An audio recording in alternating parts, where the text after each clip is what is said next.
Hi guys! O ayan no, nandito tayo ngayon sa labas dahil nakita ko yung buwan. Ipapakita ko sa inyo dahil 5:30 pa na ng hapon ay nagpakita na siya.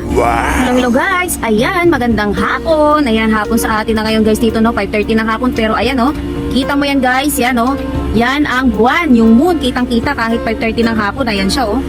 Yan ang ating paligid dito guys oh. O diba, o diba? Ang galing oh, kitang-kita natin yung moon oh. Ayan siya guys oh.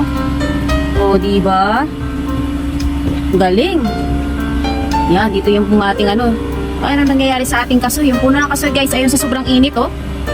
Yan, nagdry yung mga dahon niya na oh. At yan, mapuno ng mangga dito. Yan, madami yan, sunod-sunod sila doon guys oh. Yan, nakahilera sila. Yan, puno ng mangga hanggang doon sa dulo. Wow! Yan, mga kasoy naman yung nandirito. Yun yung buwan oh.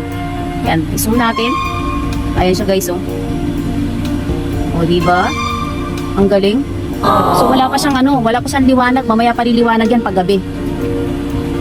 Puti pa lang siya. Pero nakikita mo ng galing oh. Malakas ang hangin. Malakas ang hangin sa Kalawakan. Ayan oh. Oh yes. Ayan. Hapon na hapon. Yan dito. Dito kasi yung paglubog ng araw. Ayan. Kaya ang ganda tignan. Paglubog ng araw. Ayan guys. Pinakita ko lang sa inyo yung moon. Ayan siya. Ang aga-aga pa nagpakita na siya oh. Nice. Thank you for watching and bye-bye!